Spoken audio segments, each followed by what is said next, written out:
Bonjour tout le monde. Vraiment content qu'on puisse se parler aujourd'hui. Je sais que tout le monde ici sait c'est qui Hello Darwin, donc je ne prendrai pas vraiment de temps pour expliquer ça, vu qu'on a juste envoyé ça à des gens de notre écosystème. La plupart d'entre vous, on s'est parlé dans les dernières semaines, mais juste au cas où, je prends un moment pour me présenter. Moi, c'est Vincent. Ça fait plus de 6 ans que je suis à Hello Darwin. J'accompagne les entreprises à trouver les bons partenaires, les bonnes solutions technologiques pour des projets de transformation numérique et de jumeler ça à c'est quoi les bonnes aides subventionnées puis financières, gouvernementales pour mettre ça en place. Ça fait plusieurs milliers d'entreprises que j'ai aidées à travers Hello Darwin dans ces accompagnements-là.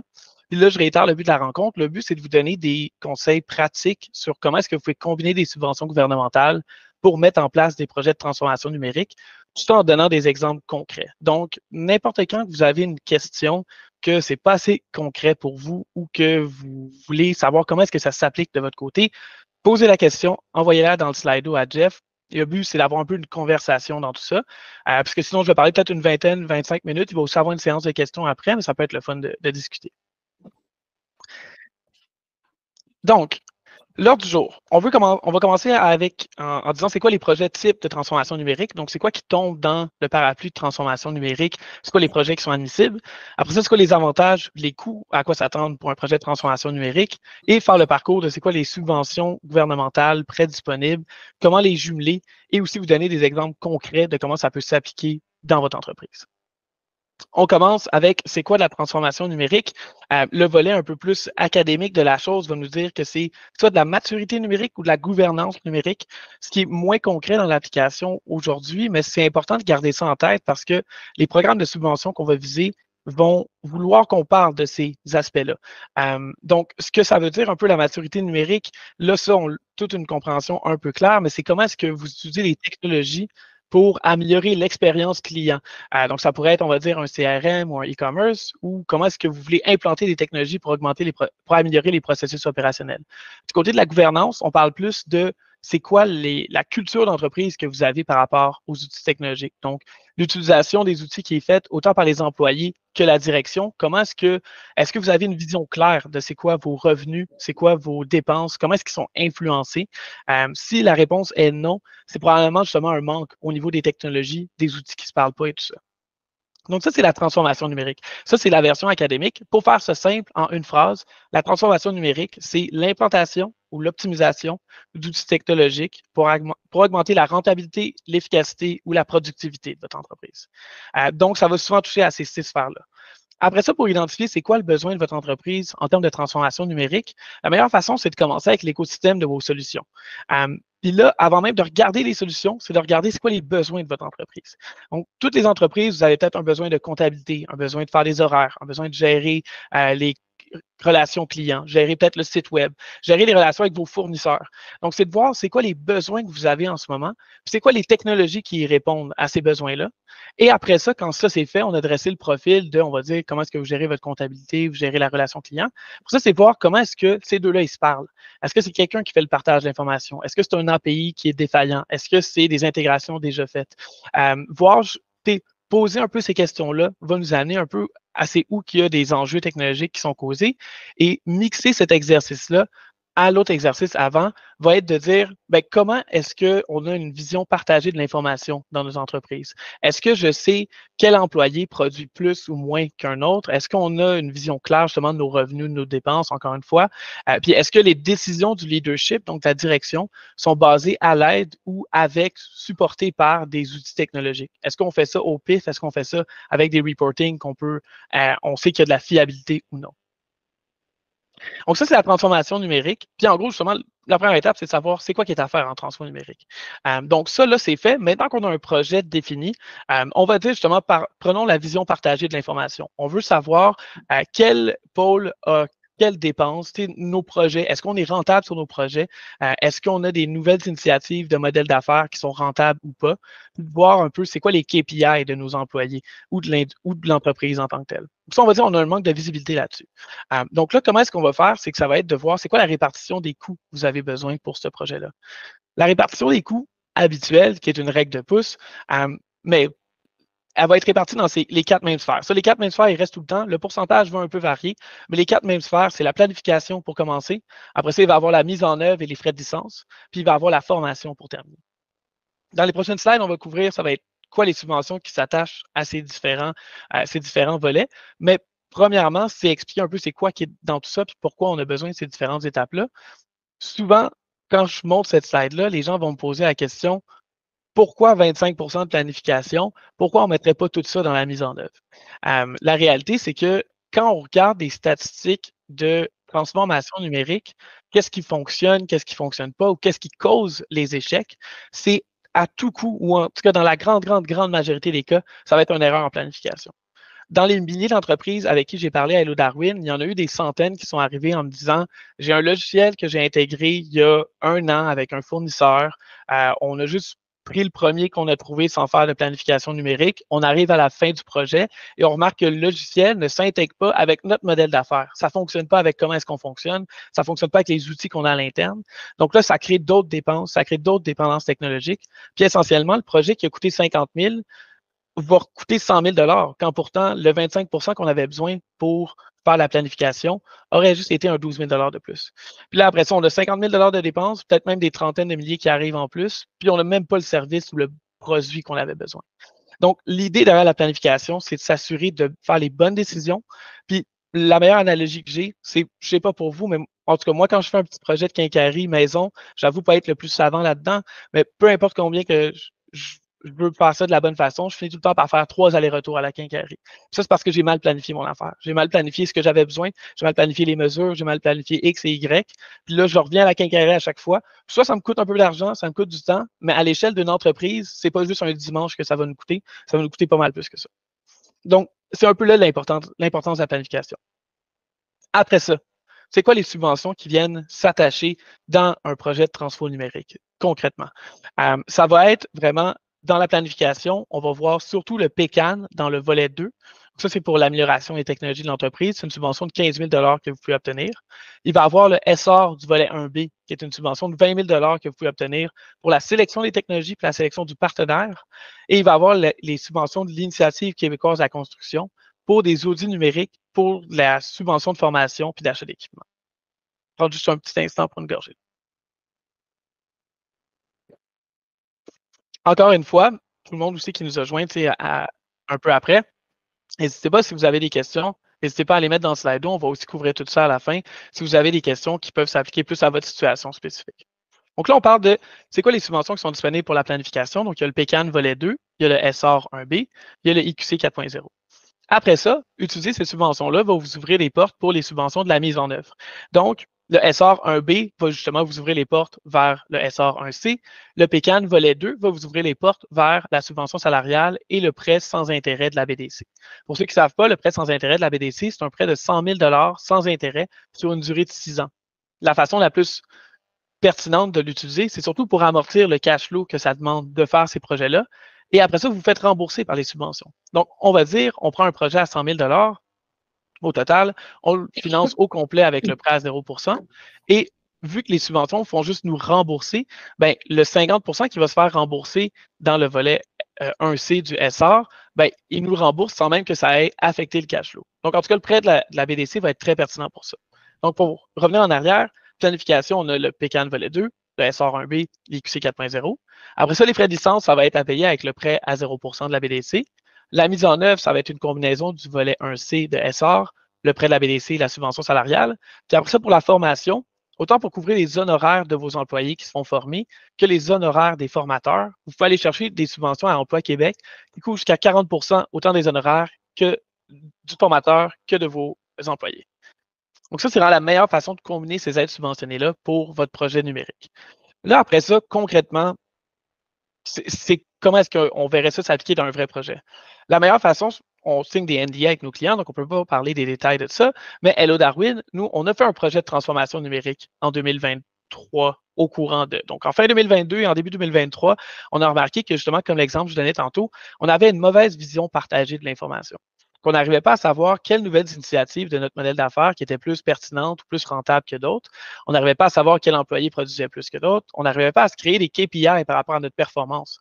Donc là, ça faisait que autant au niveau direction, on ne savait pas quelle direction prendre avec l'entreprise, que du niveau des employés, les employés ne savaient pas quelle tâche prioriser parce qu'il n'y avait aucune façon de se baser et de savoir qu'est-ce qui était la meilleure approche et la meilleure rentabilité pour l'entreprise.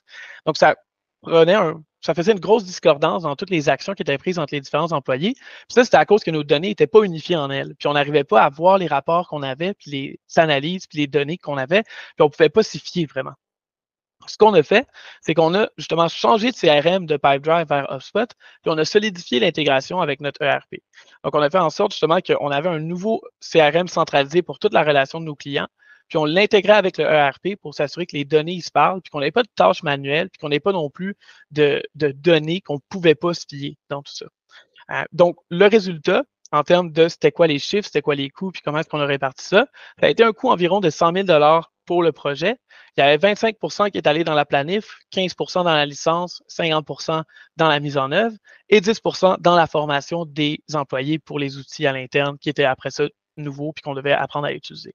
Ce qui est un morceau qui est souvent négligé, là, je pense, dans les projets de transformation numérique, s'assurer que les employés l'utilisent adéquatement. Ça se fait autant dans la formation qui est post-mandat que dans la planification pré-mandat, de s'assurer de trouver des outils qui vont être facilement digérables pour les employés à l'interne, qui vont être dans la bonne langue, qui vont être faciles à utiliser, qui sont pertinents pour la réalité des gens sur le terrain. Donc, ça, c'est le coût du projet de Hello Darwin. C'était pour notre migration de CRM, l'unification de nos données. C'est quand même un gros projet. Puis, ce n'est pas tous les projets qui vont coûter ça. Il y en a qui vont coûter moins, d'autres qui vont coûter encore beaucoup plus, évidemment. Donc, ça, c'est juste à prendre un peu comme une règle de pouce pour qu'on calcule les aides financières. Après ça, c'était quoi les retombées et les amortissements financiers exacts de tout ça? Pour le projet à 100 000, on est allé chercher les subventions PECAN et SR 1B pour la planification. On est allé chercher le prêt de la BDC pour les frais de licence, pour la mise en œuvre, qu'on a combiné avec le volet 1C puis le stagiaire remboursé pour la mise en œuvre. Et Emploi Québec a subventionné la formation. Donc ça, c'est vraiment la façon de maximiser l'aide financière et subventionner qu'on pouvait aller chercher. Concrètement, c'était quoi les chiffres que ça leur a donné? Ça a fait qu'on avait un coût total de 100 000 On a réussi à aller chercher 51 000 de subvention, ce qui est quand même incroyable. Donc, un coût réel de ce projet-là de 49 000 qui, évidemment, était amorti sur le prêt de la BDC à 0 Donc, tout ça, ça a fini par ne rien nous coûter dans le cash flow la première année.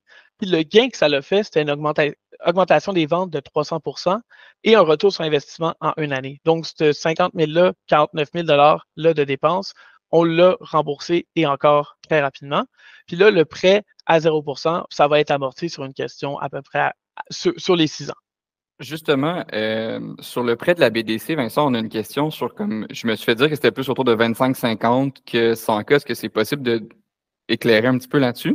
Certainement. Dans le fond, ça va être de 25 à 100 000 que vous pouvez demander. Ce qui va déterminer combien vous pouvez demander, c'est le chiffre d'affaires. Si vous faites plus que 5 millions de chiffre d'affaires, vous pouvez demander jusqu'à 100 000. Si vous faites moins que 5 millions, vous pouvez demander jusqu'à 50 000. Puis la réalité, c'est que les entreprises de entre 1 et 3, 4 millions de chiffre d'affaires, la majorité de ces projets de transfert numérique-là, le 50 000 va être assez pour l'investissement qui est à faire en transfert numérique, dépendant de c'est quoi le besoin.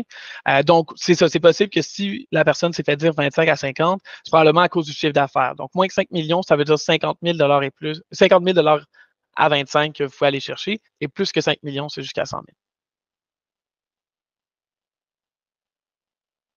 Est-ce qu'il y avait d'autres questions concernant le prêt à 0 ou en général? Pas pour l'instant. Je pense que tu peux continuer. Ah, Roxane? Ah.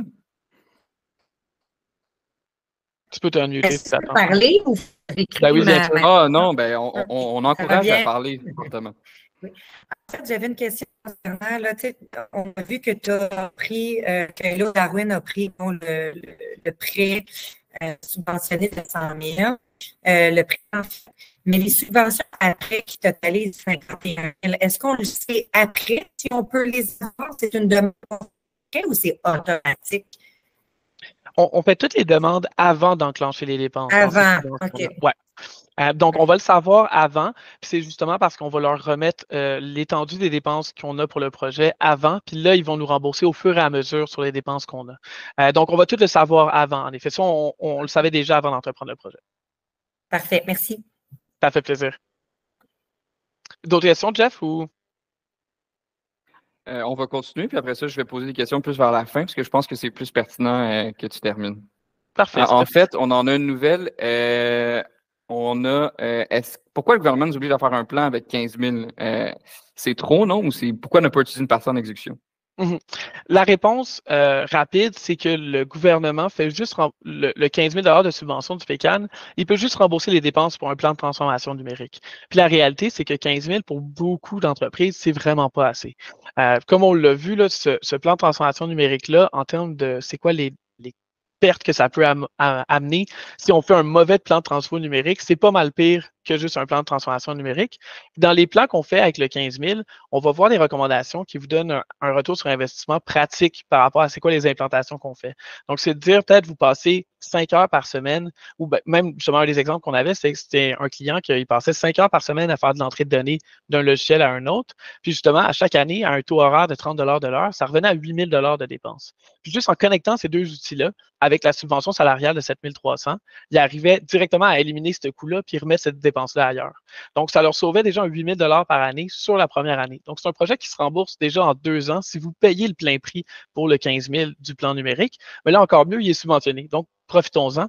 Puis évidemment, ça vous ouvre les portes au prêt à 0 à la subvention salariale, au SR, donc le 120 000 de subvention de plus.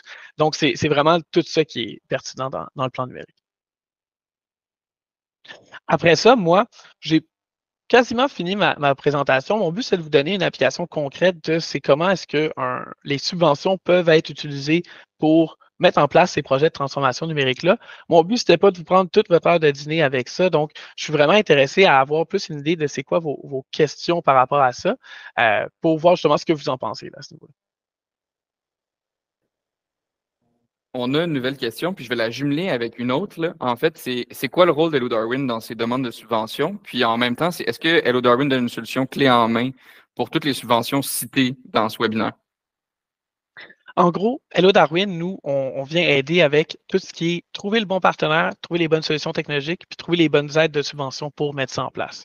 Donc, pour ce qui est de PECAN, on est un conseiller approuvé du programme PECAN, puis on va faciliter puis vous permettre d'avoir accès à cette subvention-là avec nous. Puis utiliser la subvention du PECAN va justement vous permettre d'avoir accès au SR, autant du 1B que du 1C, de manière plus efficace. Donc, on va pouvoir vous aider avec toutes ces demandes de subvention-là. Puis on a tous les documents, puis l'assistance en personne pour vous aider avec les demandes. Le PECAN, on parle d'une demande qui dure 15 à 20 minutes. Après ça, le SR 1B, c'est une demande qui prend environ 30 minutes, 1 heure, puis c'est approuvé en 1 à 2 semaines. Puis le volet 1C, c'est pour remettre le plan numérique que vous créez avec Hello Darwin pour avoir accès à la subvention pour la mise en œuvre. Donc, Hello Darwin, notre rôle, ça va être de vous aider à obtenir les subventions, à faire la planification numérique, à savoir c'est quoi les bons outils technologiques à mettre en place pour améliorer l'efficacité, la productivité et la rentabilité de votre entreprise.